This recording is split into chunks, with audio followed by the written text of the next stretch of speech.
Hello there, how are you tonight? Imagine waking up in a city where one man's voice carries more weight than the law itself, not a distant ruler. Not a name you rarely hear, but someone whose presence is felt in every street, every crowd, every quiet conversation. You step outside, and everything looks normal. The markets are open. People are moving.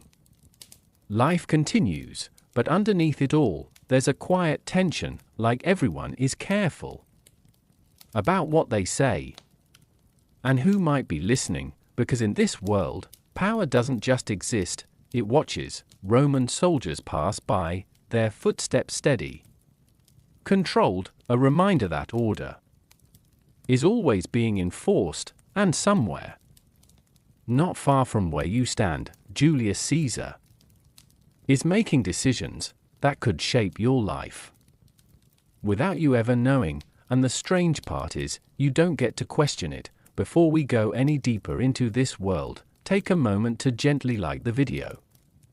Subscribe if you enjoy these calm journeys, and let me know in the comments where you're watching from tonight. It's always a little fascinating seeing how these quiet stories travel across the world, reaching people in places I could only imagine. Now, let's step slowly into ancient Rome and experience what it was truly like to live under Julius Caesar. The morning air feels cool, almost gentle, as the first light of the sun stretches across the rooftops of Rome. You wake not to silence, but to a soft layering of sounds, distant footsteps, murmured conversations, the creak of wooden shutters opening one by one. This is not a peaceful quiet, it's a controlled one. The kind where life begins carefully, as if the city itself is aware it is being observed. You rise from a simple bed, the stone walls around you still holding on to the night's chill. Outside, the narrow streets slowly fill with movement. A woman carries a basket of bread, her pace steady, her gaze lowered. A merchant arranges goods at his stall, adjusting them again and again, as though perfection might protect him from something unseen. A child runs past, laughing, but is quickly hushed by a parent, not harshly, but urgently. Even joy has its limits here. As you walk further into the street, the city reveals itself in layers. Tall buildings loom above, their shadows stretching long across uneven stone roads. Voices echo, but never too loudly. People speak, but rarely with confidence, because in Rome, under Caesar, words are not just words, they can be remembered, repeated, reported, and so most choose them carefully, or not at all. You pass a small group gathered near a fountain. They are talking, but when you draw closer, the conversation fades, eyes shift, expressions change, and within seconds, silence replaces whatever was there before. It's subtle, almost unnoticeable, but once you feel it, you cannot ignore it. This is not fear in the way stories often describe. No shouting, no chaos, no visible panic. Instead, it's quieter, more controlled, a shared understanding that there are things you do not say, not because someone told you directly, but because you've learned from watching others, from noticing who speaks too freely and who slowly disappears from conversation. Further ahead, a group of soldiers marches past. Their armor catches the early sunlight, glinting with precision. Each step lands in perfect rhythm, not rushed, not aggressive, just certain. Their presence doesn't disrupt the street, it defines it.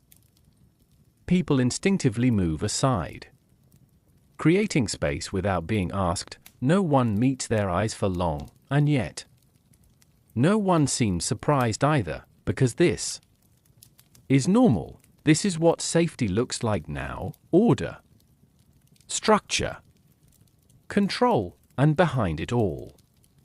The quiet awareness that someone, somewhere, is always maintaining it. You continue walking. Drawn toward the center of the city, the markets are beginning to come alive, colors emerge. Fabrics, fruits, pottery, voices grow slightly louder here. But never careless, coins exchange hands, deals are made, life continues. Just as it always has, and yet, beneath every interaction, there's a subtle pause, a hesitation that lingers just long enough to notice. As if every person is asking themselves, is this safe to say, is this safe to do? Because in a city ruled by a single man, freedom doesn't disappear all at once, it fades, quietly. Gradually, until one day, you realize you've been living differently. For a long time, and you never even noticed when it began. The sun climbs higher now. Warming the stone beneath your feet, the city looks alive. Vibrant. Almost ordinary, but you can feel it, that invisible weight in the air, not crushing. Not overwhelming, just present, like a shadow that never fully leaves, and as the morning settles into day, one thought drifts quietly through your mind, in a place like this, where everything seems normal, how much of it truly is? The city is fully awake now. What felt quiet in the early morning has settled into something more structured, more deliberate. Rome is moving, but not freely. You notice it first in the rhythm of the streets, not chaotic, not unpredictable. Everything feels guided, as though the city itself follows an invisible design, a pattern shaped not by the people, but by someone above them, and that realization comes slowly. This is not just a city anymore, it is a world, ruled by one man. Julius Caesar is not present in front of you, and yet his influence is everywhere, in the way merchants measure their words before speaking, in the way officials stand straighter when certain names are mentioned, in the way even the smallest decisions seem to carry unseen consequences. You pass by a public notice carved into stone. The letters are clean, deliberate, permanent, orders, announcements, decisions, not debated, not questioned, just declared. There is something final about it, something that leaves no room for reply. A man stops to read it, his eyes scanning carefully, not casually, but cautiously, as though understanding the message is important, but reacting to it could be dangerous. He steps away without a word, and the next person approaches. The same quiet process repeats. Further along the street, you notice a group of workers repairing part of the road. Their movements are efficient, practiced, no wasted motion, no complaints. Even their conversations, if they have any, are kept low, almost swallowed by the sounds around them. It's not that people are unhappy, at least not openly. Life continues, food is sold, homes are built, streets are maintained, but everything exists within boundaries, invisible lines that no one seems willing to cross, because in a world like this, power is not something distant, it is immediate. It touches daily life in ways both small and impossible to ignore. You begin to understand something subtle but important. Control here does not rely on constant force, it relies on awareness, on the quiet understanding that someone is always above you, watching, deciding, shaping outcomes,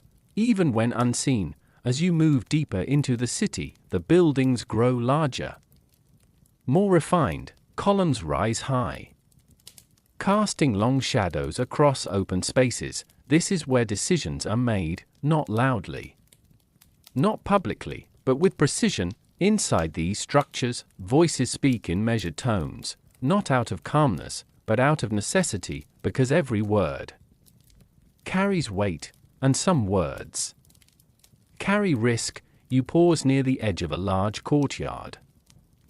A few figures move through it. Dressed more finely than others, their expressions are composed.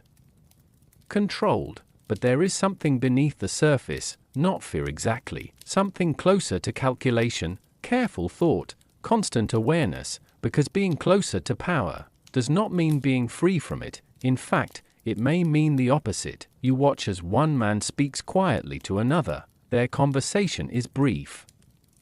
Restrained, a glance is exchanged, then both walk away in different directions. Nothing dramatic, nothing obvious, and yet, it feels important, as though even the smallest interaction could ripple outward into something larger. This is how influence moves here, not through noise, but through quiet decisions, subtle shifts, unspoken agreements, and all of it traces back to one point, one figure, whose authority does not need to be announced, because it is already understood. You continue walking, but now the city feels different, not heavier, just clearer, the structure, the order, the restraint, it all begins to make sense. This is what it means to live in a world ruled by one man, not constant oppression, not visible control, but something more refined, more complete, a system where people adjust themselves before they are ever corrected, where caution becomes habit, and habit becomes normal. The sun hangs higher now, casting steady light across the city. Everything appears stable,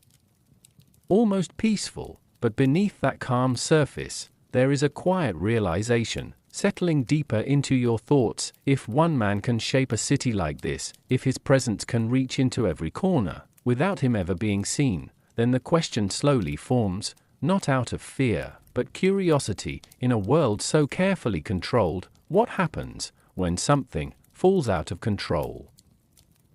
By now, the city feels familiar, the streets no longer confuse you, the rhythms no longer feel foreign, and yet, there is still something you don't fully understand, a presence, not seen, but constantly felt. The name moves quietly through conversations, not loudly, not casually, but carefully. Julius Caesar, it's spoken differently, depending on who says it. For some, there is admiration, a quiet sense of pride, almost gratitude. For others, there is hesitation, a pause before the name leaves their lips, as if even saying it requires thought. You begin to notice this as you walk past a small bakery. The scent of fresh bread drifts into the street, warm and inviting. Inside, a woman hands a loaf to a customer. They exchange a few words, soft, ordinary, but then the conversation shifts. The customer leans in slightly, his voice lowers. You can't hear the exact words, but you catch the name, Caesar. The woman's hands pause. Just for a moment, not enough to draw attention, but enough to notice. She glances toward the doorway, toward the street, then responds. Carefully, measured, neutral, as though the safest opinion is no opinion at all. You move on, and the question begins to settle deeper. Who is he? Really? To them, to some. He is a protector, the one who brought order, stability. After years of uncertainty, they remember what came before. The unrest, the shifting power, the unpredictability, and compared to that, this feels safer, more controlled, more certain. A man passes by. Older, slower in his steps, he speaks quietly to a younger companion. His tone carries something close to respect, not fear, not quite admiration, but something steady, as though he has lived long enough to see the difference between chaos and control, and he has chosen which one he prefers. But not everyone shares that view. Further ahead, a group of younger men stand near the edge of a shaded wall. Their posture is different, less restrained, but their voices are even quieter. One of them speaks quickly, almost in a whisper. The others listen. Eye shifting, alert. There is tension here, not loud, not reckless, but present. They are not speaking of Caesar as a protector, but not openly as an enemy either, because in this city, even disagreement has rules. You continue walking and begin to realize something deeper. Caesar is not just a ruler, he is an idea, a symbol, and like all symbols, he means different things. To different people, to the poor, struggling to survive, he might represent hope, stability, food, protection. To the wealthy, the powerful, he might represent something else entirely, a shift, a loss of influence, a reminder that power can change hands, quietly, but completely. You pass a grander part of the city now, where statues stand, carved in stone, faces immortalized, expressions calm and perfect. Among them, you notice one, recognizable.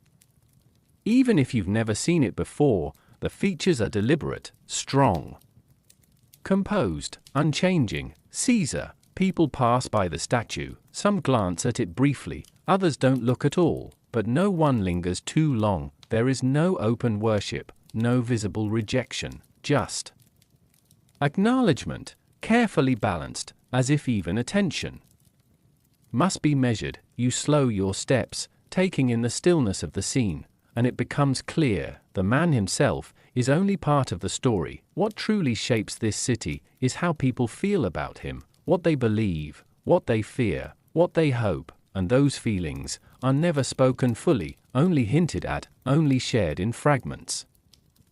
A lowered voice, a paused gesture, a glance over the shoulder. This is how truth exists here, not in declarations, but in quiet pieces, scattered across conversations, hidden in silence. The sun begins to soften slightly, its intensity easing as the day moves forward, and with it, your understanding deepens. To live under Caesar is not just to follow his rule, it is to navigate what he represents, to understand without asking, to feel without expressing, and perhaps most unsettling of all, to never be completely sure whether the man you think you know is the same man everyone else sees.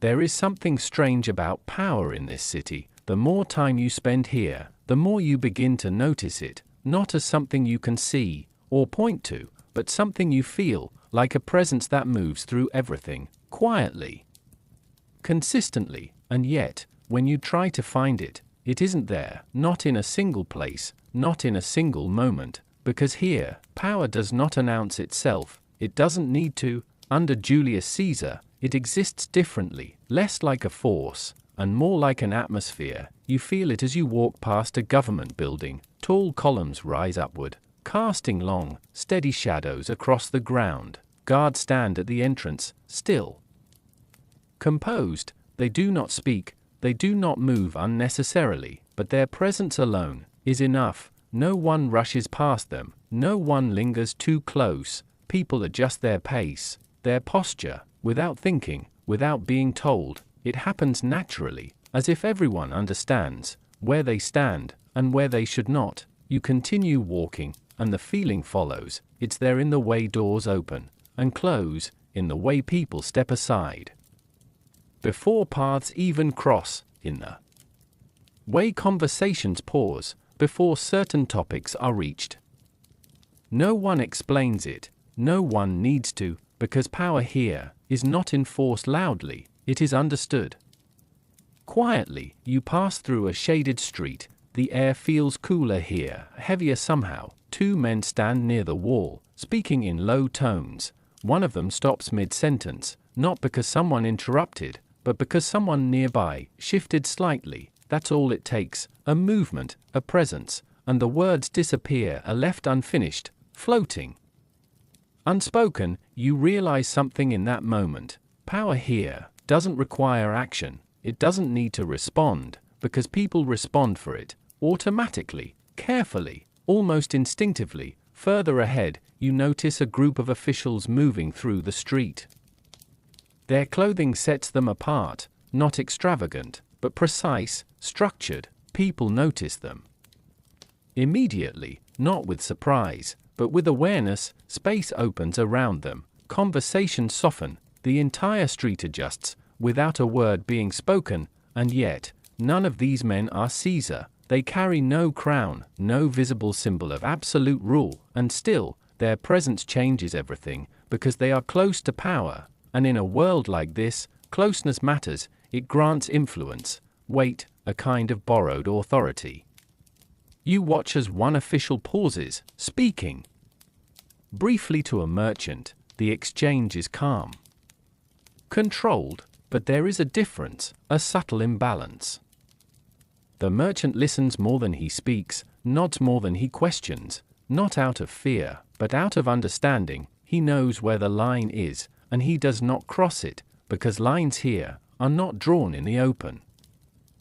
They are felt, invisible, but firm. You continue walking, and begin to sense how deeply this reaches. It's not just in public spaces, it's everywhere, in homes, in shops, in quiet corners where no one is watching, or at least, where it seems like no one is watching, because the feeling never fully leaves, that awareness, that somewhere beyond sight, decisions are being made, and those decisions can ripple outward into every life. Without warning, without explanation, you stop for a moment, standing at the edge of a narrow street. The sunlight filters gently between buildings, dust moves slowly in the air, everything looks peaceful, still, almost untouched. And yet, you can feel it, that same presence, unseen, but undeniable. It doesn't press down on you, it doesn't overwhelm you, it simply exists, constant. Quiet, like a distant sound, you can't quite hear, but always know is there, and perhaps that is what makes it so powerful. Not its visibility, not its force, but its consistency, its ability to shape behavior, without ever needing to reveal itself. As you begin to walk again, one thought settles quietly into place. In a world where power is everywhere, but nowhere you can point to, how do you ever know when you've stepped too far? By now, your steps have found a rhythm. The uneven stones beneath your feet no longer feel unfamiliar. The turns, the narrow passages, the open spaces, they begin to connect in your mind. And yet, walking through Rome is not just movement, it is awareness. Every step carries a quiet understanding that you are not just passing through a city, you are moving within a system shaped by the rule of Julius Caesar. You notice it in the way people walk, not rushed, not relaxed, but measured, intentional, as though each person already knows where they belong, and more importantly, where they do not. A man walks ahead of you, carrying a small bundle. His pace is steady, his gaze fixed forward. He does not wander, he does not pause to observe. It's as if lingering too long might draw attention. You follow the flow of the street. It guides you naturally, through narrow corridors of stone, where the walls feel close, almost enclosing. Then suddenly, the space opens, a wider road, lined with columns and larger buildings. Here, the air feels different, less confined, but not freer, just more visible. You sense it immediately, more people, more movement, and yet more restraint. This is where presence matters more, where being seen carries weight. A woman walks past, her posture straight, her expression calm, unreadable. She adjusts her path slightly, not to avoid collision, but to maintain distance from a group approaching from the opposite direction. Roman soldiers, their armor glints softly under the midday sun. Their formation is not tight, not aggressive, but unmistakable. People shift around them, effortlessly. Instinctively, no one stops them, no one challenges their space, because the street, in that moment, belongs to them, and through them, to something greater. You continue walking, careful now, more aware than before, not because anything has changed, but because you begin to notice details, small adjustments, a man lowering his voice as someone passes behind him, a quick glance over the shoulder, a conversation ending just a little too soon. None of it dramatic, none of it obvious, but all of it connected. This is how the streets function. not through rules written down, but through behavior, learned over time, felt. Rather than spoken, you pass a narrow alley, darker, quieter. Two figures stand there. Partially hidden in shadow, their voices are low. Almost inaudible, one of them gestures slightly, then stops. As footsteps approach yours, or someone else's, it doesn't matter, the conversation fades, replaced by silence, until the moment passes, and even then, it does not fully return. You move on, leaving them behind, but the feeling lingers, that sense that the streets are not just paths, they are spaces of observation, where movement is seen, where presence is noted. Even when nothing is said.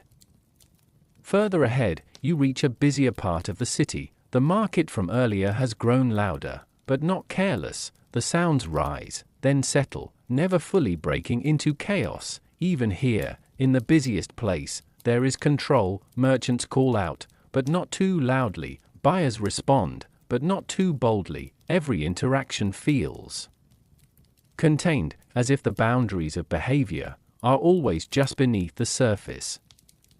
You slow your pace, taking it all in, the movement, the spacing, the silence between sounds, and it becomes clear, walking these streets is not just about getting somewhere, it is about knowing how to exist within them, how to move without drawing attention, how to speak without saying too much, how to be present without being noticed, because in a city like this, visibility is not always a good thing. The sun begins to lower slightly, casting softer light across the buildings. Shadows stretch longer now, blending into the edges of the streets, and with them, the city feels different again, quieter, but not empty, calmer, but not free. You continue walking, your steps steady, your awareness sharper, and a quiet realization settles in. Living under Caesar is not about what you are told to do, it is about what you learn not to do, and the streets, they teach you that, without ever speaking a word. At first, they felt like part of the background, just another piece of the city, something your eyes noticed, but your mind did not linger on. But the longer you walk these streets, the more you begin to understand, they are not just present, they are essential. The soldiers of Rome are everywhere, not in overwhelming numbers, not in constant motion, but placed carefully, deliberately, as if every street, every corner, has been quietly assigned a watchful eye. You notice one standing near an intersection, still, almost unmoving, his posture straight, his gaze steady. He is not watching anyone in particular, and yet, it feels as though he is watching everything. People pass him, no one stops, no one stares, but there is a subtle shift, a lowering of voices, a slight adjustment in movement. It happens naturally, without thought, because the presence of a Roman soldier does not demand attention, it commands awareness. You continue walking, and soon you notice another, then another, not close together, but never too far apart, like quiet markers, reminding the city of its boundaries. Under the rule of Julius Caesar, these men are more than protectors, they are symbols of order, of control, of consequence. You pass a small gathering near a public space, a few people speaking softly, their conversation calm, measured. Until a pair of soldiers begins to approach, there is no interruption, no command given, but something changes, the voices fade, the group slowly disperses, each person moving in a different direction, as if the gathering had simply ended on its own. The soldiers continue walking. Unaffected, unbothered, they did not need to act, their presence was enough, and that is what makes it so powerful. You begin to understand something important. Force here is rarely visible, because it rarely needs to be. The possibility of it is already understood. Further down the street, you notice a young boy watching a soldier pass. His gaze is curious, almost fascinated. He steps slightly closer, but before he can get too near, a hand gently pulls him back. An older figure, perhaps a parent. No words are exchanged, just a quiet correction, a lesson taught without speaking. There are distances you do not cross, even if no one tells you directly. You continue on. Your awareness sharper now, your senses more tuned to the subtle shifts around you, the way footsteps change when soldiers are near, the way space forms without instruction, the way silence appears, as if it has been waiting. You pass through another part of the city, this one quieter, less crowded, and here the soldiers feel even more present, not because there are more of them, but because there is less to distract from them. One stands near a wall, partially in shadow. The light catches only part of his armor, the rest fades into darkness. He does not move, does not speak, but his stillness feels heavier than motion, as if he is not just standing there, but holding something in place, maintaining a balance that no one else can see, and no one dares to disturb. You slow your steps, just slightly, not out of fear, but out of instinct, something inside you, responding to the environment, adapting, learning. This is how the city teaches you. Not through rules, not through warnings, but through presence, through repetition, through moments like this, where nothing happens, and yet everything is understood. The sun begins to soften again, its light growing warmer as the day moves forward, and still the soldiers remain, unchanged, unshifting, as constant as the stone beneath your feet. And as you continue walking, one quiet thought settles into your mind. In a city where power can be unseen, the soldiers are the closest thing to seeing it.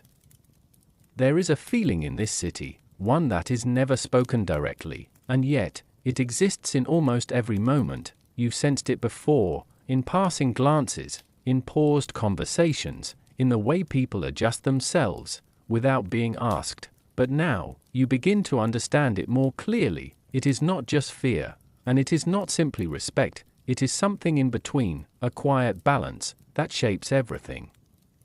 Under the rule of Julius Caesar, these emotions do not exist separately. They blend together until they become something else entirely, something harder to define. You notice it as you pass by a small gathering, not unusual, just a few people standing together. Their expressions calm, their posture relaxed, but when one of them begins to speak more openly, something shifts, not dramatically, just enough, a pause in the others, a subtle glance exchanged, and then the speaker lowers his voice, almost immediately. No one tells him to, no one interrupts, but he understands there is a limit, and he has reached it. You continue walking, and the realization follows you. In this city, people do not need to be silenced, they silence themselves, not out of panic, not out of force, but out of awareness, a learned instinct that settles quietly into daily life. Further ahead, you pass a man sitting alone near the edge of the street. He watches the movement around him.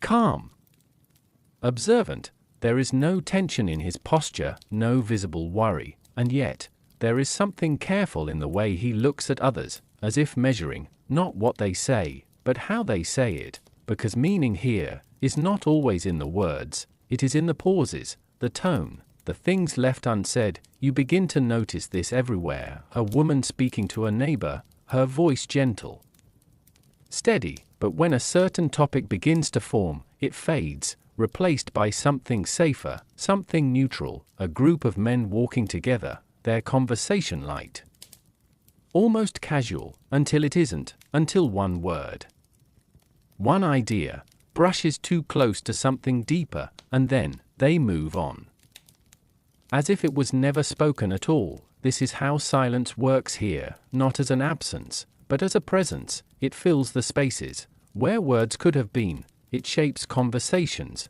before they even begin. You pass another pair of soldiers, their footsteps steady, their expressions unreadable. They do not stop, do not look directly at anyone, and yet their presence reinforces everything, not by action, but by reminder of what exists beneath the surface. You begin to understand something subtle but powerful. Fear alone can be resisted, respect alone can be questioned, but this mixture, It is different, it does not push people down. It guides them, shapes them, encourages them to adjust before any correction is needed, and over time, that adjustment becomes natural, invisible, part of who they are. You slow your steps, letting the city move around you, the sounds, the movement, the silence between it all, and it becomes clear, no one here feels completely free, but neither do they feel completely trapped. They exist in between, navigating carefully, balancing thought and expression, awareness and restraint, because in a place like this, the line is never clearly drawn. You do not know exactly where it is, you only feel when you are getting close, and that feeling is enough. The light begins to soften again, casting a warmer tone across the streets. People continue their routines. Nothing appears unusual, nothing seems out of place, and yet, you can feel it more strongly now, that quiet presence, not just of power, but of something deeper, something internal, living within each person, guiding them, restraining them, protecting them. Perhaps, or limiting them, it's hard to say, and maybe that's the point. As you begin to move again, one thought settles gently into your mind. In a world where silence speaks louder than words, how much of what people feel is ever truly heard? By now, the city is no longer just something you observe, it is something you feel, not in its buildings, not in its streets, but in the way it shapes the people who live here, and slowly, you begin to notice that authority under Julius Caesar is not only something above you, it becomes something inside you. You see it in the smallest moments, the kind that would go unnoticed if you weren't paying attention. A man standing at his doorway pauses before stepping out, just for a second, as if collecting himself, not physically, but mentally, preparing to enter the world beyond his home, because outside, there are expectations, unspoken, but understood, how to act, how to speak, how to carry yourself, and over time, those expectations begin to settle into habit. You walk past him and continue down the street, watching closely now, a woman arranging items at a small stall. Her movements are careful,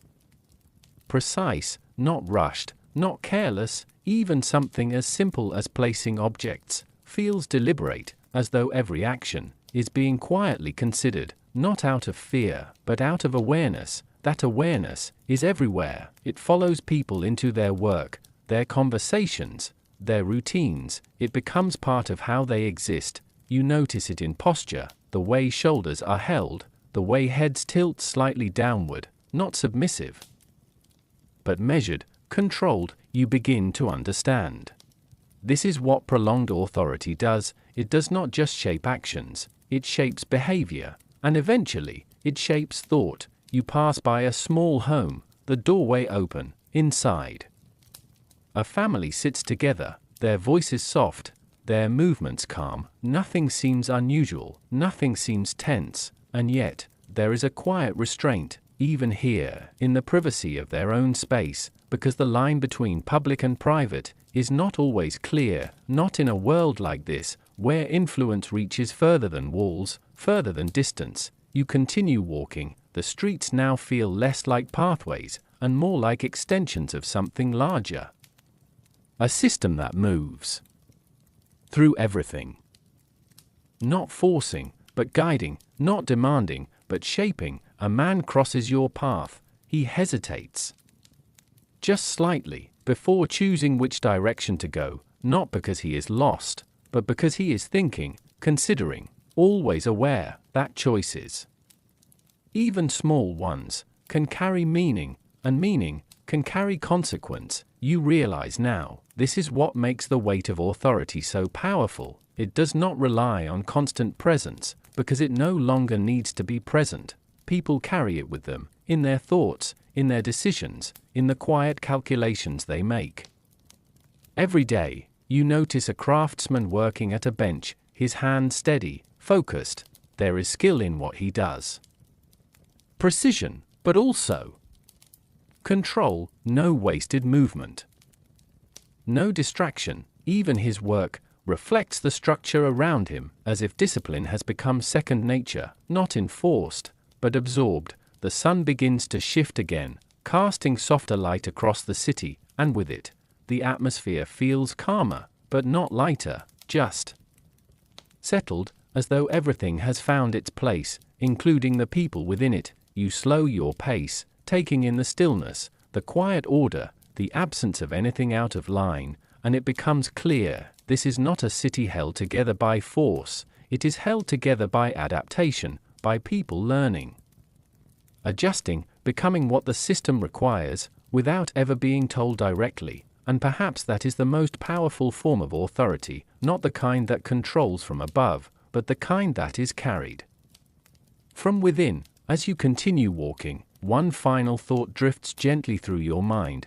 If authority becomes part of who you are, then where does it end, and where do you begin? The streets begin to change as you approach the marketplace. It is not chaotic, but it is alive, a soft murmur of voices, the gentle clatter of pottery, the subtle scent of bread, of herbs, floating faintly on the warm air. Here, people live their lives, not for grandeur, not for spectacle, but for survival, for sustenance.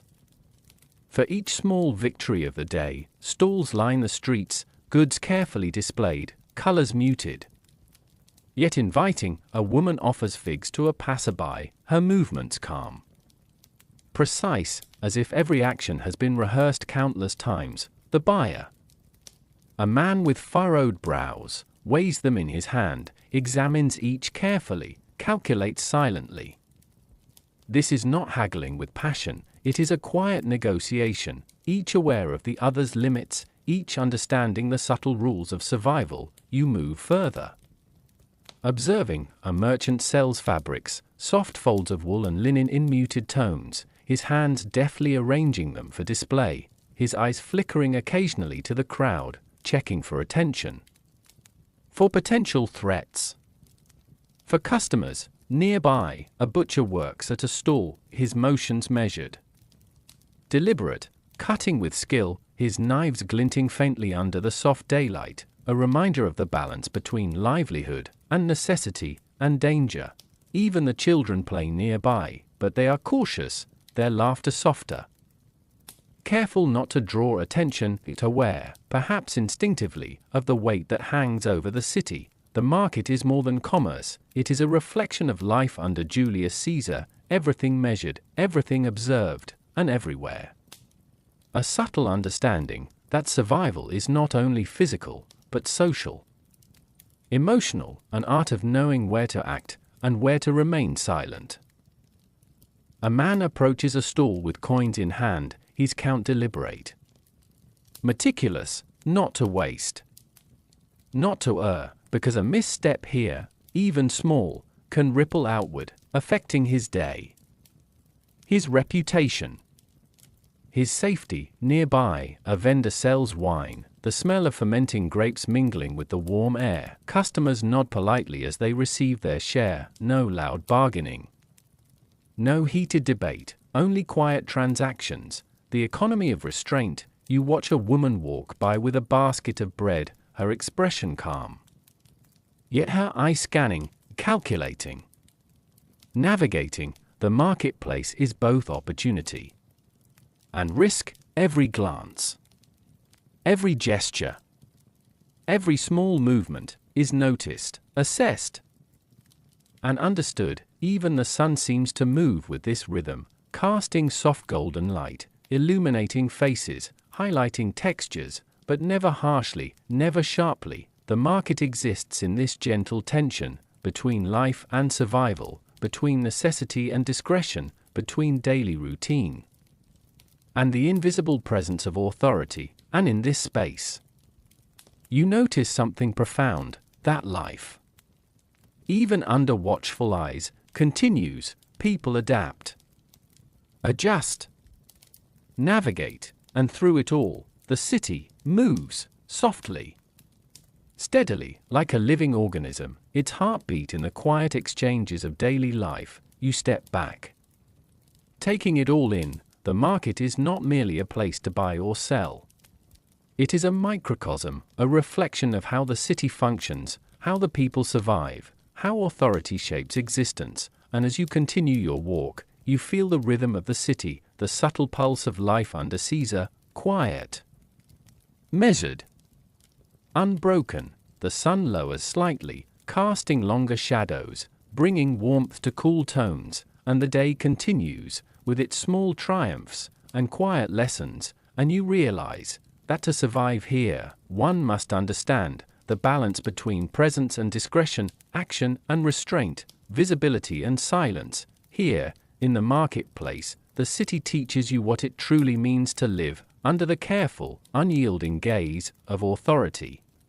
The streets begin to speak in whispers, not of voices, but of contrasts. On one side, finely built homes rise, their stone walls smooth, polished, and imposing, windows carefully framed, adorned with subtle carvings, doors heavy and solid, a statement of permanence, of influence, of wealth. Inside, the inhabitants move with ease, their clothes soft and clean, their steps measured, their gestures relaxed, because the city has been tamed for them, or perhaps they have tamed it themselves. The faint scent of incense drifts from an open doorway, a luxurious comfort. Not for necessity, but for pleasure.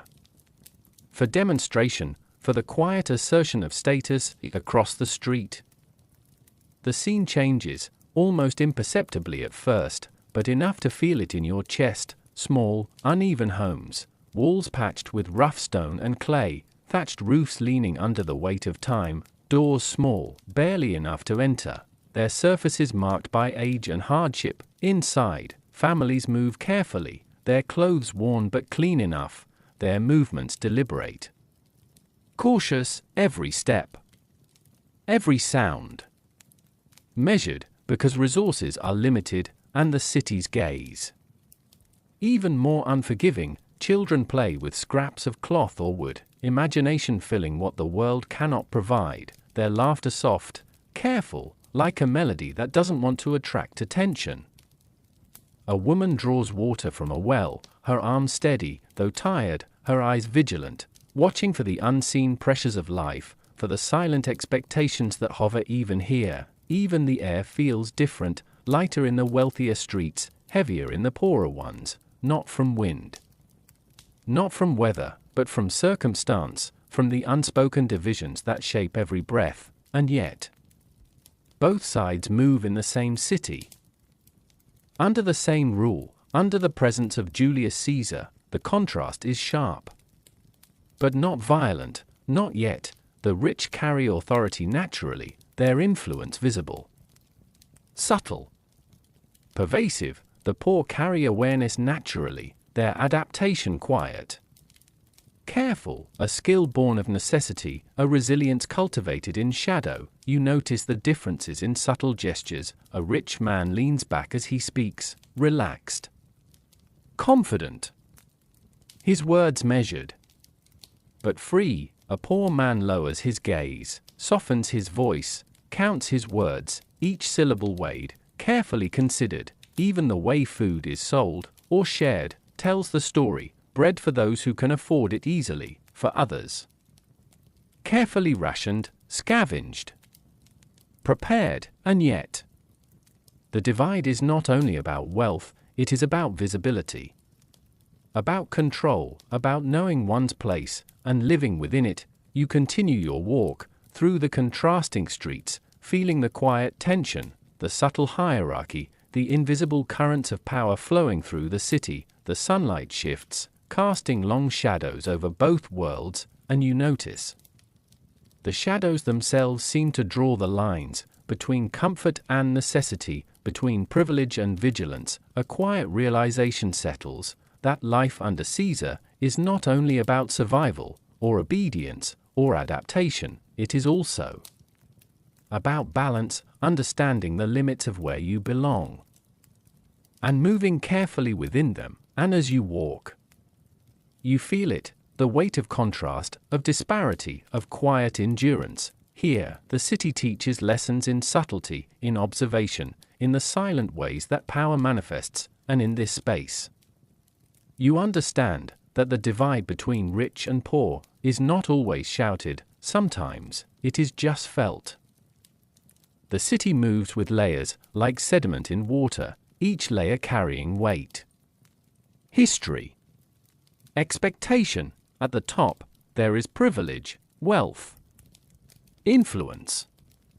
Comfort. Below, there is survival, diligence, obedience, quiet strength, and at the very base, there are those who exist to serve, who live under the constant shadow of others, the enslaved. Walking past the grand homes, you notice figures moving silently, carrying baskets of goods, polishing floors, tending gardens, their movements precise, almost ritualized, because any misstep, however small, would not go unnoticed.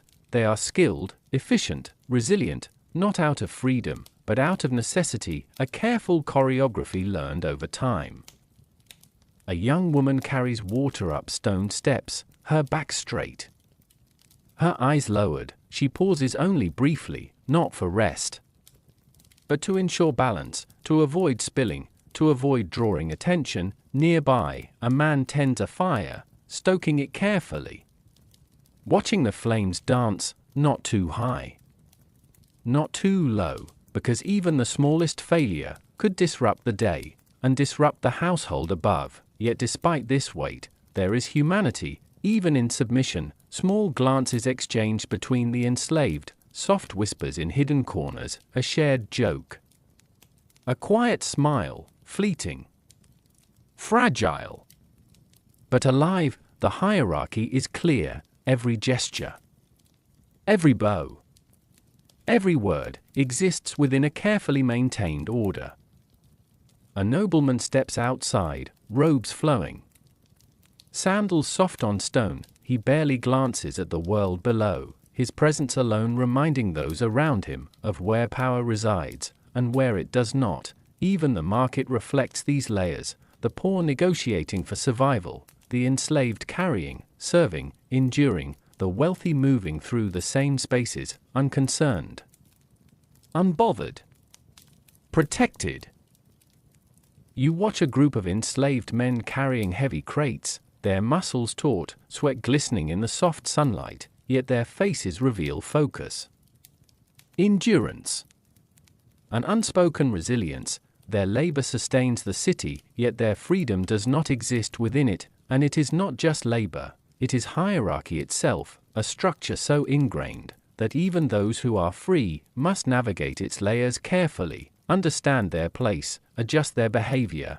Even children are taught early the nuances of hierarchy, who to respect, who to avoid, how to speak, when to remain silent, how to see without being seen, and sometimes the boundaries are subtle, so subtle that misreading them could cost more than discomfort.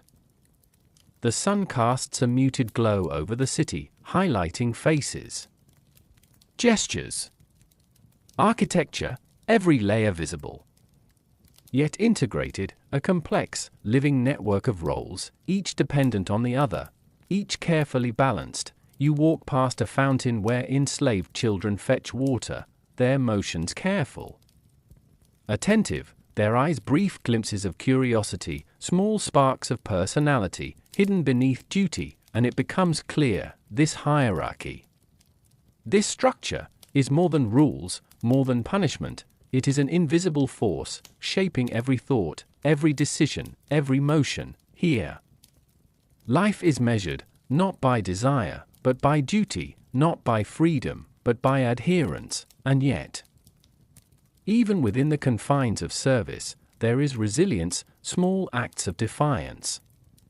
subtle expressions of self, quiet proof that humanity endures, even under weight. The city breathes, through labor, through hierarchy, through endurance, and you can feel it in every step, every glance, every pause, and you realize the world under Caesar is held together not just by soldiers or laws, but by these invisible layers, these careful, quiet, relentless structures of life. The Senate, a place where history is written, or where it is quietly watched, marble columns rise toward the soft light filtering through tall windows, casting gentle shadows across the stone floor, a solemn reminder of tradition, of power, of voices that once carried weight. You step closer, and you notice the emptiness in the air, not of space, but of expression, for under Julius Caesar, the Senate exists, yet its voice is carefully constrained. Senators move through the chamber, robes flowing, sandals quiet on stone, gestures restrained, words measured, as if speaking too freely could unsettle or draw notice. Some linger near the steps, leaning slightly, whispering the softest exchanges, faint as the breeze, words chosen carefully, safely. Quietly, you notice a senator holding a scroll, his eyes scanning the text, but pausing frequently, as if weighing the appropriateness of every thought, even before uttering it aloud. The walls themselves seem to bear witness, their marble calm, their engravings timeless, yet the atmosphere feels tense, a subtle heaviness, a quiet restraint. Outside the chamber, the city continues its rhythm, markets, streets, families. Unaware, or perhaps indifferent, but within these walls, power and caution intertwine. A young senator clears his throat, his voice soft, measured. He asks a question. Not boldly, not insistently, but with careful phrasing. The others nod, some glance briefly, a subtle acknowledgement, and then silence again. You sense it, the unspoken understanding, that debate, dissent, even suggestion, must remain gentle, indirect, careful. No thunderous proclamations here, no spirited arguments, just the hushed pulse of a body politic, breathing under watchful eyes. A more senior senator leans back, his gaze distant, thoughtful, aware that speaking too freely might ripple beyond these walls, beyond this moment, and so he says nothing. You move to a small balcony, looking down into the streets below, and it becomes clear, the Senate, though present, is no longer the engine of power it once was. It exists, but under the shadow of authority, of one man's presence, that shapes decisions, even before they are spoken. Even the architecture seems to emphasize this. Columns strong, ceilings high, yet corridors narrow, walls containing, echoes controlled, sound managed. In a quiet corner, a senator jots notes, his hand steady, but his eyes vigilant. Every word written is carefully considered, a testament to thought constrained and the enduring instinct for caution. Outside, the city continues, soldiers pass, merchants barter, children play, yet here, the rhythm is slower, measured, deliberate, calm, but edged with subtle tension, and you realize, the voice of the Senate is not gone, but it has been transformed, from bold articulation to careful, cautious survival. Under Caesar, power has become invisible, woven into the air, felt more than seen, a quiet shaping of behavior, a subtle orchestration of thought. And as you leave, walking back through the marbled corridors, you carry with you the faint echo, not of speeches, but of silence, the silence of a city, of a government, of voices held in quiet restraint, and perhaps that silence speaks louder than words ever could. The streets carry sounds, but not always voices. Sometimes just the faintest hint of movement, the shuffle of sandals across stone, the soft clink of a merchant's coin, and beneath it all, there is another rhythm, quieter, slower, but no less powerful. It begins with a glance, a subtle tilt of the head, an eyebrow raised, and suddenly, a story is born, not written, not spoken loudly, but carried carefully. From one person to another, a young man leans against a wall, listening, waiting for a snippet of information, a fragment of truth, or perhaps exaggeration, woven with intention or with fear. You see a woman at a fountain, her hand still, her expression neutral. Yet the slight turn of her head, the pause in her motion, signals understanding and knowledge shared quietly, between eyes, not words. Even children, in their play, sense it. Mimic it, passing secret messages in laughter, or in whispers, as if the city itself teaches the art of discretion. Rumors are the lifeblood of the streets, of hidden corridors, of chambers where power is felt, but not always visible. A soldier passes by, helmet glinting softly in muted sunlight, not noticing. But part of the tension, a reminder that whispers carry weight, that even the smallest comment can have consequence. The marketplace hums quietly, but now you notice more, gestures exchanged between merchants. A subtle nod here.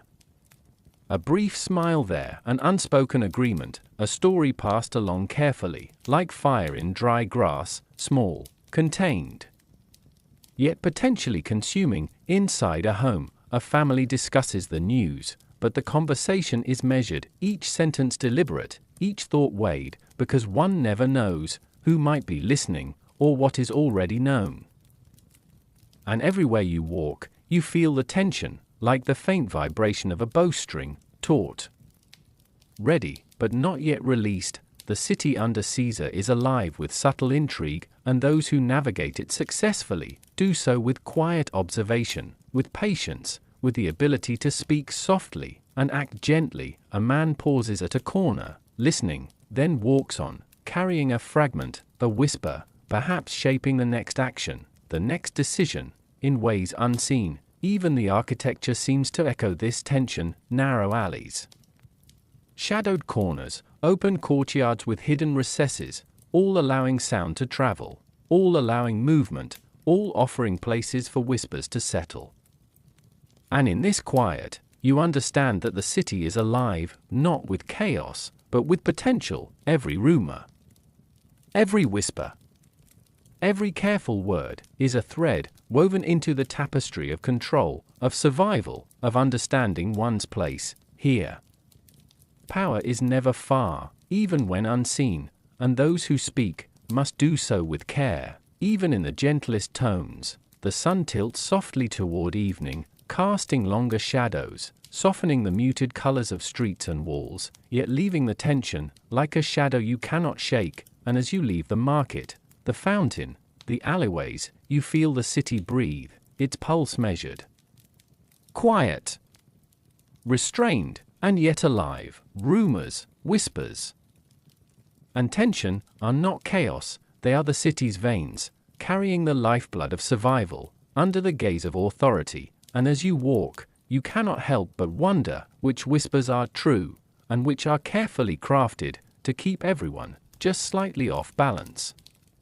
The streets widen, the air carries a soft hum, a mixture of anticipation and quiet curiosity. A plaza opens before you, paved with worn stones, edges lined with columns, and arches that frame the sky above, an architectural theater for life itself. People move slowly, deliberately, their eyes scanning, observing, absorbing, because even in celebration or spectacle, there are messages.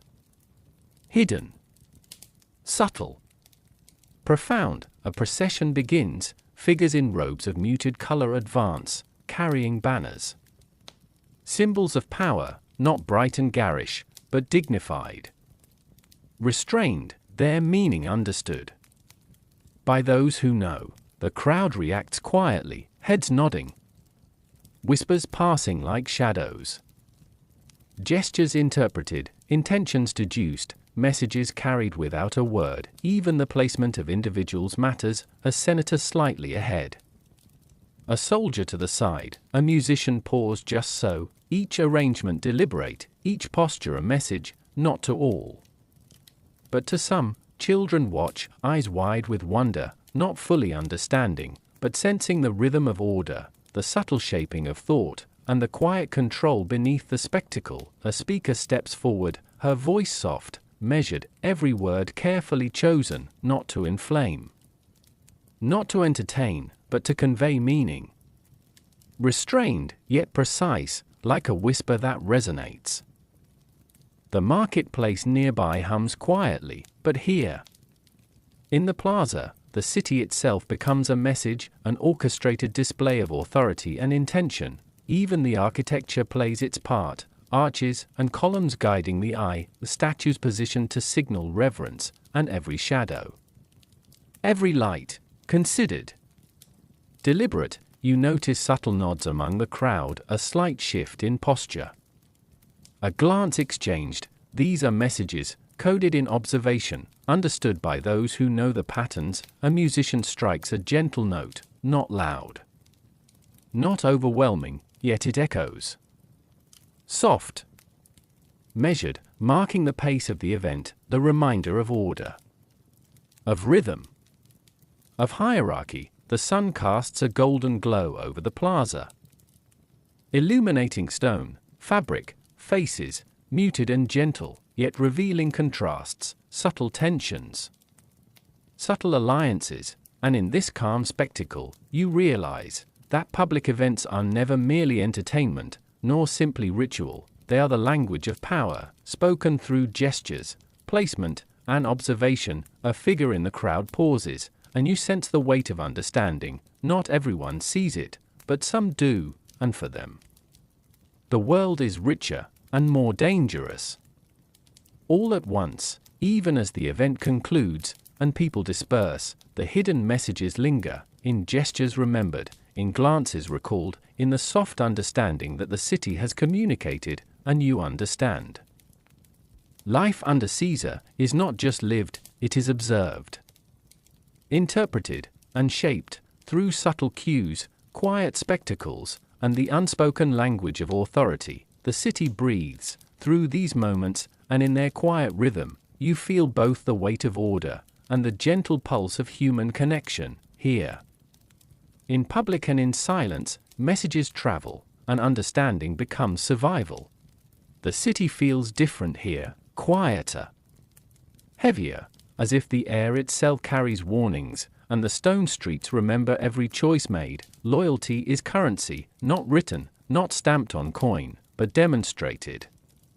Quietly, consistently, a senator bows slightly, a subtle nod toward Caesar's presence, his gesture small, almost imperceptible, yet it carries meaning, affirmation, allegiance, survival. Nearby, an enslaved man carries a tray, his eyes flicking briefly, watching, noticing, aware that even a misplaced glance could alter the course of his day, or his life. Trust is fragile here, built slowly, tested constantly, and betrayed with equal ease. You pass a courtyard. Two men speak in hushed tones, their conversation measured, cautious. The slightest misstep, a word too bold, could ripple outward. Unseen, but lethal. Even friendships are carefully curated, relationships are weighed. Every smile, every nod, every gesture has a cost, and every favor a risk. A woman walks quietly through the market, her steps measured, her expression calm, yet you sense vigilance in every motion. She carries knowledge, or suspicion, or both, and knows that a careless action could undo her entirely. And yet, loyalty persists, in small, unspoken ways, a helping hand, a whispered warning, a discreet smile shared in passing. Caesar's shadow stretches beyond the Senate, beyond the streets, beyond the homes, and those who navigate it do so with subtlety, skill, and constant awareness. Even soldiers show this duality, their allegiance visible, their power unquestioned, yet even they, in private, must measure every action, every order, against the consequences, against the quiet judgment of those they serve. Betrayal is rarely loud, it comes softly, through omission, through inattention, through a fleeting glance, or a hesitation. And survival requires reading these small signs, learning the currents beneath polite conversation, observing where trust is real, and where it is a mask. You walk past a narrow alley, and see a figure slip inside, their purpose hidden, their allegiance unclear, and you feel the tension, the potential, the danger. that hangs in the city like a soft mist. Even the architecture seems to whisper, stone walls enclosing courtyards, shadows stretching across floors, a reminder that nothing is entirely open, nothing is entirely safe. The city thrives. Not in chaos, but in quiet navigation, in small acts of loyalty, in cautious trust, and in the silent, ever-present threat of betrayal. You pause at a fountain, watching ripples cross the water, and it becomes clear a life under Caesar is not lived through spectacle alone, or through law, or even through wealth. It is lived in observation, in judgment, in the careful calibration of trust, in the understanding that survival is as much about subtlety as it is about action, and in this quiet, you feel the tension, the invisible threads that connect everyone, from the highest senator to the humblest servant, and you understand that loyalty, betrayal, and survival are not abstract concepts here. They are the rules of life, written in whispers, observed in glances, felt in every silent motion of the city. The sun dips lower, casting gentle shadows across the stone, and you realize that the city breathes in caution, as much as in movement, and in the quiet. You leave it aware of the fragile balance of every choice and every glance. The city breathes, but not freely. Its rhythm is measured, deliberate, a pulse dictated by unseen authority. Stone streets stretch before you, worn smooth by countless footsteps, yet each step carries awareness, a careful consideration of how one moves, how one speaks, how one looks. Even the air feels different, heavier, as though the very atmosphere reminds you that freedom is tempered, that autonomy is bounded. A baker kneads dough, his hand steady, precise, not just for bread, but for the approval of those who watch, whether in presence or in rumor, each motion weighted, measured. Children play quietly in a courtyard, their laughter restrained, their games simple. Because the city teaches early that exuberance, unchecked, can draw attention, can bring consequences. A merchant counts coins, careful to not attract the eye, aware that visibility carries implications. The smallest misstep, the word spoken too loudly, or a gesture too broad, can shift perception, can alter fate. Even the architecture seems to press in, narrow alleys, archways framing the sky, buildings tall and imposing, shadows stretching across the streets, a constant reminder that every movement is observed, or could be. The presence of soldiers is subtle, not always directly confronting, but always felt, a shadow at the edge of vision, a reminder that order exists, and that control is maintained. People navigate these pressures with quiet resilience, learning to bend without breaking, to adapt, to anticipate the expectations that hover unseen. You notice a young woman adjusting a basket, her hand steady, her posture composed, a slight hesitation in her glance, checking if eyes follow her motion, subtle caution guiding even mundane actions. In a courtyard, a scholar reads quietly, not aloud, not gesturing, words absorbed silently, thoughts measured, the mind working carefully, even in solitude. And yet, this pressure is not just external, it penetrates thought, guides perception, teaches caution as instinct, a quiet shaping of the self. Conversations are measured, gestures contained, even kindness expressed carefully, to avoid misinterpretation, to survive, to endure. The city under Caesar thrives, not through chaos, not through rebellion, but through this subtle, pervasive control, a network of expectation, woven into daily life. Even the rhythm of the day, from dawn to dusk, reflects this, movements measured, pauses considered, and every action observed, if not by a soldier, then by the eyes of neighbors, of friends, of those whose allegiance must be navigated. You pause in the shade of a column, watching the sun tilt over stone, and sense the invisible weight of it all, the subtle authority, the unspoken rules, the quiet shaping of existence. And in that calm awareness, you realize, life under Caesar is not just lived, it is performed, with care, with caution, with constant mindfulness, even sleep carries this weight, dreams tempered by day, by lessons learned from streets, from halls, from silent observation, and as you move on, you feel the pressure, not like chains, but like air, present, pervasive, inescapable, and shaping every choice, every motion, every thought. The morning begins quietly, the sun rising over the rooftops, casting muted light across stone streets, soft, gentle, calm, as if nothing will disturb the world. People move about, selling bread, fetching water, tending their homes, the ordinary cadence of life, unchallenged, unchanged, and yet, there is a subtle tremor in the air, something almost imperceptible, a quiet tension you feel. Before you can see it, a young merchant adjusts his wares, pausing briefly, a glance toward the street, noticing the soldiers' movements, slightly different, more watchful, a small sign, but it carries weight. In the plaza, citizens gather, as they always do, but their voices softer, their gestures more cautious, a faint unease weaving through the crowd. The architecture itself seems to hold its breath, arches framing the sky, columns casting longer shadows, as if aware that today, the ordinary will be interrupted. Whispers ripple through the streets, like a breeze moving unseen, people sensing, guessing, fearing, hoping, but not fully understanding. At the river, water flows steadily, reflecting the sky. The city, the calm surface hiding currents beneath.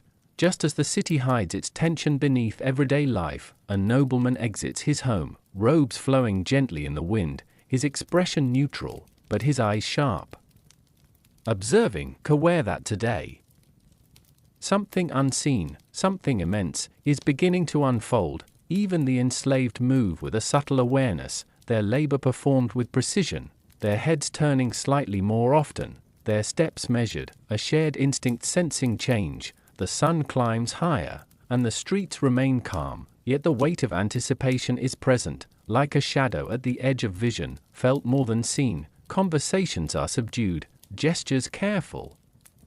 Everyone navigating an invisible current, a tension that has no sound, yet touches all. And then, you notice it, a gathering in the central forum, not announced, not proclaimed, but present.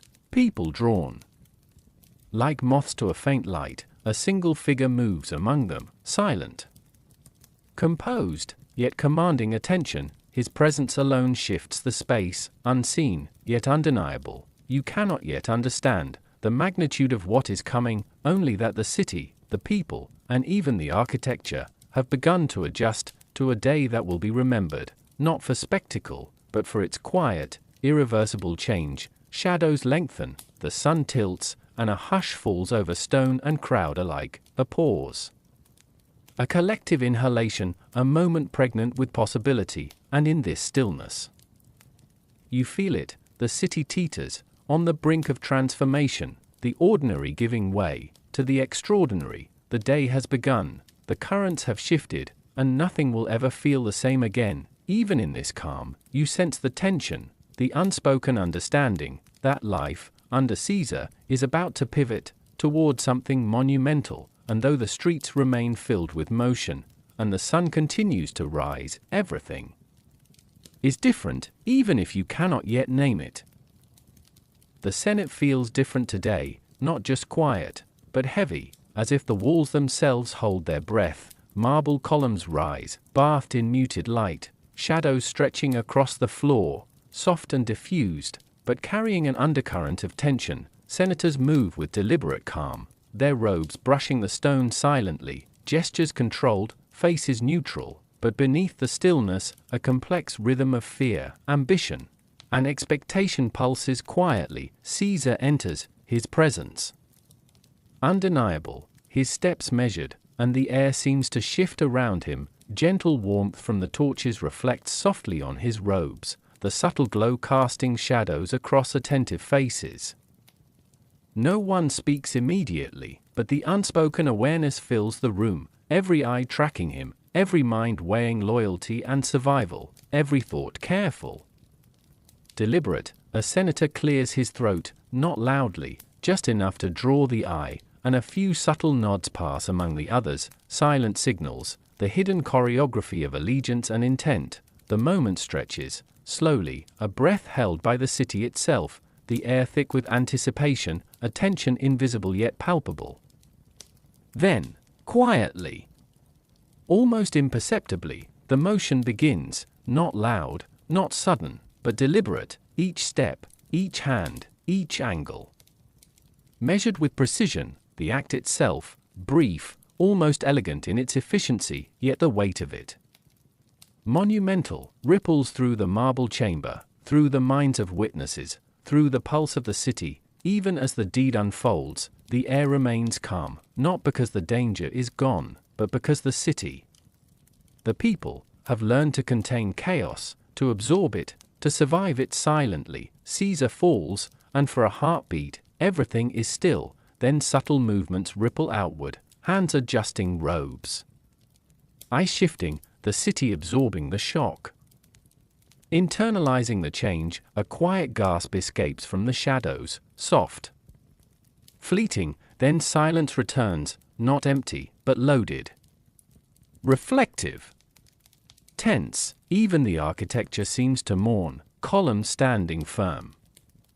Ceilings high, stone cool under soft torchlight, bearing witness, bearing the weight of a shift, of an ending, and a beginning. Outside, the city continues its rhythm, soldiers patrol, merchants sell, citizens walk, yet beneath this ordinary motion, everything has changed, and the city itself holds the secret. The lesson is subtle, power is present, visible, yet fragile, and the consequences of its removal reverberate in quiet waves, through streets, halls, and hearts. And as you leave, walking past columns and courtyards, you carry the weight of this moment, not loud, not dramatic, but profound, a turning point observed in gentle, still breaths. Today, life under Caesar has been transformed, and the city absorbs the change, with quiet, reflective awareness.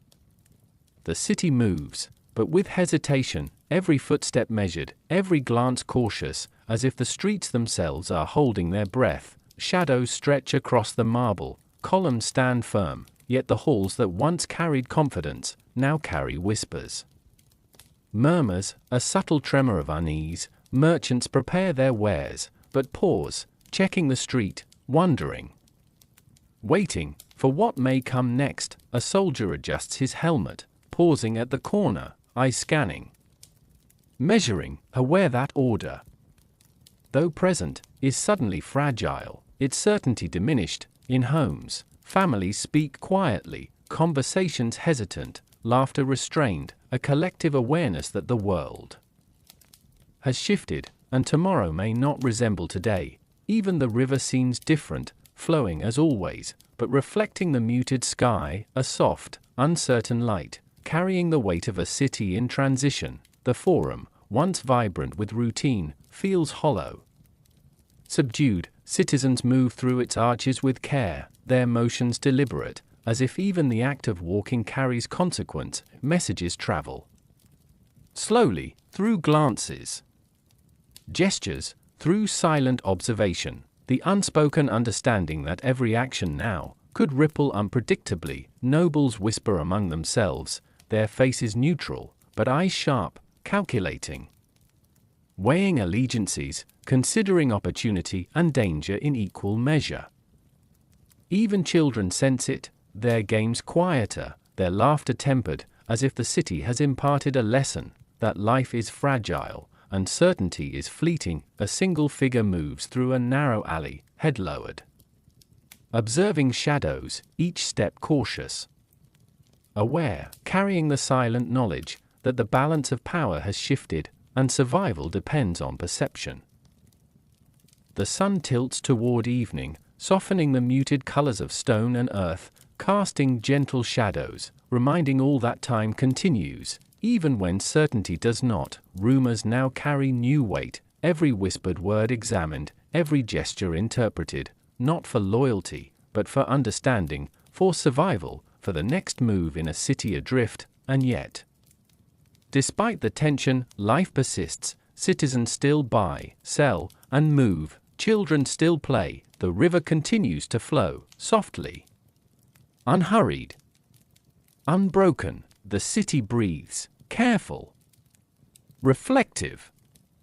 Wary, absorbing the absence, learning to navigate the uncertainty. Even architecture seems altered, columns casting different shadows. Arches framing views with subtle tension, stone surfaces reflecting a city that knows that nothing is permanent, and that the next day may demand more. You walk through streets that are familiar, yet feel subtly foreign, the rhythm of life shifted, like a note slightly off in a familiar song, and in this gentle uncertainty, you understand that life under Caesar, even after Caesar, is a delicate balance, a quiet negotiation with chance. With history. With survival, the day fades, soft light filtering through arches, and the city waits, silent. Attentive, readying itself for what comes next. The sun sinks gently over the rooftops of Rome, casting long, soft shadows across the city's stone streets. The air is cool, carrying the faint scent of dust and distant olive groves, mingled with the remnants of bread baking and herbs drying in the windows. The city exhales, quietly, as if aware that a chapter of its life has closed and another, uncertain, undefined, has begun. Even after Caesar's death, life moves forward, but differently. The rhythm is uneven, subtle, and tentative. Citizens walk more slowly, their steps measured. Merchants arrange their stalls with care, fingers pausing on coins and fabrics as if unsure which actions are truly safe. The soft clatter of carts over stone and the occasional cry of a distant child create a gentle backdrop. But beneath this calm lies a fragile tension. It is as if the city itself remembers the weight of a single man's presence, and now, in his absence, searches for balance in the echoes left behind. You move through the streets, past columns and arches bathed in muted amber light. The shadows stretch like whispers across the stones, soft but deliberate, casting patterns that seem to guide the eye, to suggest paths and secrets. It is a quiet architecture of authority, even now, after its master has fallen. Marble surfaces retain the faint warmth of the sun, while darker corners speak of stories unseen, of secrets that have always lingered in the city's corners, waiting for the right moment to emerge. The Forum, usually vibrant with voices and gestures, is now a space of reflection. Citizens gather in small groups, whispers passing between them like currents under still water. A young boy stands near a fountain, dipping his fingers lightly into the water and watching the ripples spread. He does not yet understand what has changed, but he senses it. There is a difference in the way adults hold their heads, in the weight of their eyes, in the careful measurement of words. Even laughter is tempered, brief, and soft, like a candle flickering against the dark. Soldiers patrol the streets, as they always have, but their presence is less commanding, more uncertain. Their armor glints faintly in the fading sunlight. Reflections muted and warm. There is no immediate threat, no sudden tension, but a quiet observation hangs in the air. The rules of the city have shifted. Where once their authority seemed absolute, now it is a mirror of the uncertainty surrounding them. They move, not with rigid confidence, but with cautious awareness. The marketplace remains active, though subdued. Merchants arrange their wares with care, glancing over their shoulders and exchanging quiet, careful words.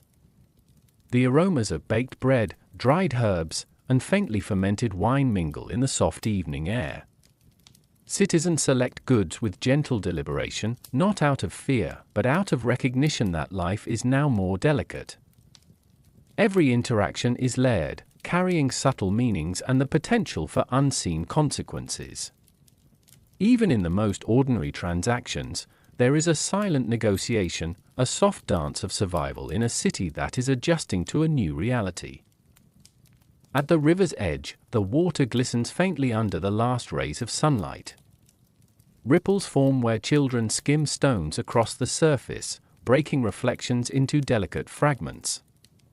The river carries away not just water, but the echoes of the day, smoothing over tensions, softening moments into memory. Yet beneath the calm surface, currents continue, unseen, much like the invisible threads of power and influence that flow quietly through the city. One day, these currents may rise again. One day, someone may seek to harness them. But tonight, they are gentle, guiding the city toward rest. The homes along narrow alleys and broad avenues hold their own stories. In a courtyard, a family sits together, eating a simple meal by torchlight. Their conversation is soft, measured, cautious in tone but warm in heart. Small gestures, a hand brushing a child's hair, a shared look between partners, the careful passing of a cup, speak louder than words ever could. Here, in the ordinary quiet of life, the city finds resilience. Life continues, in its slow, enduring way. Even as history weighs upon it, you pause at a columned balcony overlooking the forum, observing the last movements of citizens preparing for the evening. There is beauty in the calm, a melancholic dignity in the routine of survival. The sun dips below the horizon, leaving a muted wash of pinks, golds, and deep blues across the sky. Soft shadows stretch across the stone, and the city breathes a gentle exhalation. It is in these subtle rhythms, the gentle shift of light, the quiet shuffle of feet, the soft murmur of voices, that history is absorbed and carried forward. Even time seems to pause. Moments linger like lingering candlelight, soft and warm, revealing the textures of walls, the folds of robes, the faint glimmer of eyes. Each detail matters here, not for its grandeur, but for its quiet testimony. The city itself becomes a memory, a living canvas of light, shadow, and observation.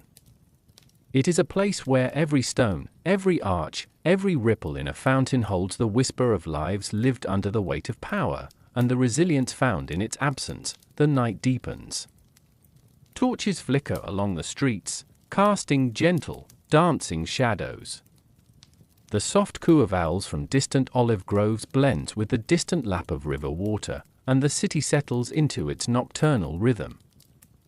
Even in the absence of Caesar, the pulse of life persists. Citizens dream quietly in their homes, carrying the day's weight into slumber, navigating uncertainty and memory alike, and you, wandering through the city, feel it too, the quiet pulse of history, the lingering presence of those who shaped it, and the gentle hum of those who will live on after it. The stones remember, the shadows remember, and even in silence, the lessons of loyalty, betrayal, vigilance, and survival remain. Life, in its soft persistence, continues to move forward, carrying stories, echoes, and the faint, comforting certainty that even the greatest of names will fade into history, leaving only the quiet rhythm of human life behind. As the city drifts into sleep, the river murmurs softly, the winds whisper through olive trees, and the streets become shadows of their daytime selves. The stories of yesterday, of Caesar, of those who lived, loved, and navigated the delicate currents of power, linger like a soft lullaby. The city exhales one final time tonight, drawing a curtain over the day, over history, over the quiet pulse of life that continues unbroken, and so, as you close your eyes and drift gently into your own sleep, remember this: the weight of power, the pull of history, the tension of survival, they all soften over time. Shadows lengthen, voices quiet, rivers flow, and life endures. Rome sleeps tonight, carrying its past in whispers, its present in calm motion, and its future in gentle anticipation. And perhaps, in the silence of history, we are all quietly watching, learning, and remembering. Good night.